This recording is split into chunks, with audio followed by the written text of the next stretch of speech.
আজকে আমার আলোচনার বিষয় মেয়েরা ফিঙ্গারিং করলে কোনো ক্ষতি হয় কিনা। দেশের এবং প্রবাসের ভাই বোনদের প্রতি সালাম। আসসালামু আলাইকুম। আমি প্রভাষক ডাক্তার রিক্তা পারভিন, হোমিওপ্যাথি এবং আয়ুর্বেদিক চিকিৎসক। চেম্বার সেবা হোমিও কমপ্লেক্স অ্যান্ড সেবা ডিজিটাল ল্যাব, উপজেলা মডেল মসজিদের পূর্ব পাশে, শিমুলিয়া, মাগুরা। আজকে আমার আলোচনার বিষয় মেয়েরা ফিঙ্গারিং করলে কোনো ক্ষতি হয় কিনা। ফিঙ্গারিং করা অর্থ এখানে বোঝানো হয়েছে যে হাত দিয়ে হস্তমৈথুন করা। আমি প্রথমেই ইসলামের দৃষ্টিকোণ থেকে বলবো যে হস্তমৈথুন করা কিন্তু ইসলামের দৃষ্টিতে সম্পূর্ণ নিষিদ্ধ এবং হারাম। সেহেতু ফিঙ্গারিং করা যাবে না, এটা হস্তমৈথুনের ভিতরে পড়ে এবং এটা হারাম একটা কাজ।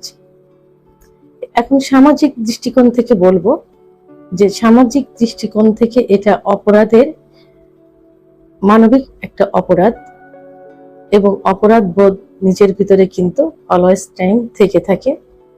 দাম্পত্য জীবনে কিন্তু কলহের সৃষ্টি হয়।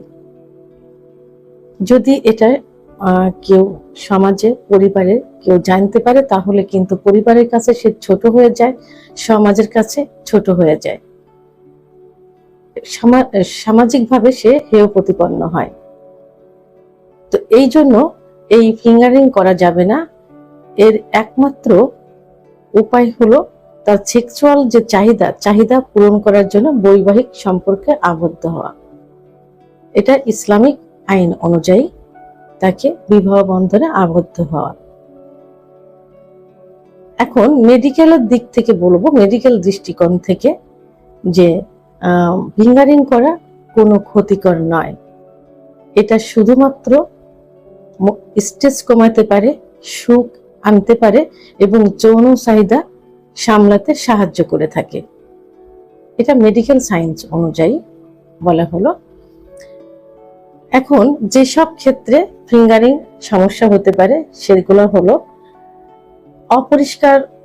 অপরিচ্ছন্নভাবে যদি হাত দিয়ে ফিঙ্গারিং করা যায় তাহলে সেখানে ব্যাকটেরিয়া ও ফাঙ্গাল ইনফেকশন হতে পারে।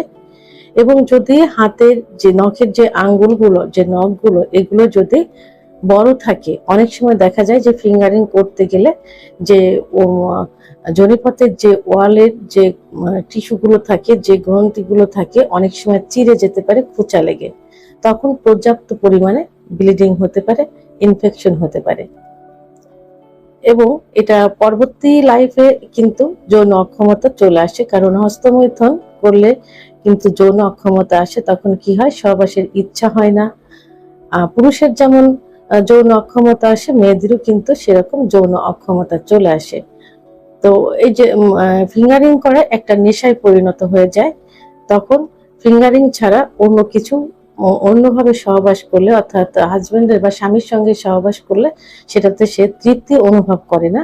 ফিঙ্গারিং করার একটা নেশা তার ভিতর সবসময় থাকে। আর অতিরিক্ত ফিঙ্গারিং করলে এবং অপরিষ্কার অপরিচ্ছন্ন থাকলে এখানে যৌনপথের ভিতরে জ্বালাপোড়া হতে পারে এবং শুষ্ক হয়ে যেতে পারে, যেটা যৌন অক্ষমতা হয়। কারণ তখন সেক্স উত্তেজনা আসে না, কামরস আসে না, যৌনপথটা কিন্তু পিচ্ছিল হয় না। তো এই জন্য অপরিষ্কার অপরিচ্ছন্ন ভাবে এবং হস্তমৈথুন ফিঙ্গারিং এর নেশা হয়ে গেলে এই ক্ষতিগুলো হতে পারে। অতিরিক্ত জোরে বা ভুল পথে ফিঙ্গারিং করলে কিন্তু এমনভাবে রক্তপাত হতে পারে যেটা কিন্তু চিকিৎসার প্রয়োজন হয়ে পড়ে দ্রুত, এবং অতিরিক্ত ব্লিডিং হলে অনেক সময় কিন্তু সার্জারির প্রয়োজন হয়ে থাকে। তো নিরাপদ কিভাবে করতে হবে? নিরাপদভাবে যদি ফিঙ্গারিং করতে হয়, কিছু নিয়ম আছে, সেই নিয়মগুলো ফলো করতে হবে। যেমন পরিষ্কার পরিচ্ছন্ন থাকতে হবে, হাত পরিষ্কার পরিচ্ছন্ন করে নিতে হবে, নখগুলো সুন্দরভাবে প্লেন করে কাটতে হবে যেন কোনো খোঁচা না লাগে, কোনো ব্লিডিং যেন না হয়।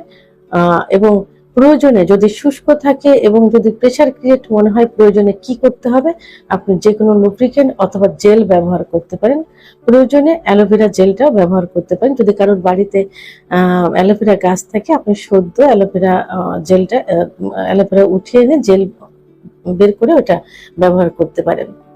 তা এখন সর্বশেষ আমি একটা কথাই বলবো যে যেহেতু হস্তমৈথুন ইসলামের দৃষ্টিতে সম্পূর্ণ নিষিদ্ধ এবং হারাম, সেহেতু ফিঙ্গারিং করা যাবে না। আর ফিঙ্গারিং থেকে দূরে থাকতে হবে, সামাজিক মূল্যবোধ হারাতে হবে এবং এখানে অপরিষ্কার অপরিচ্ছন্ন থাকলে এখানে ইনফেকশন হতে পারে। পরবর্তী অবস্থায় দেখা যাবে যে জরায়ুতে ক্যান্সার পর্যন্ত হয়ে যেতে পারে। সাংসারিক জীবনে অশান্তি হবে, কারণ যোনিপথ লুজ হয়ে যাবে, সহবাসে ইচ্ছা কমে যাবে, মানে সেক্স হরমোন মহিলাদের যেটা, যে ইস্ট্রোজেন হরমোনটা কমে যাবে, স্বামীর প্রতি কোনো চাহিদা থাকবে না, অলওয়েজ টাইম তাকে এই হস্তমৈথুনের নেশায় টানতে থাকবে।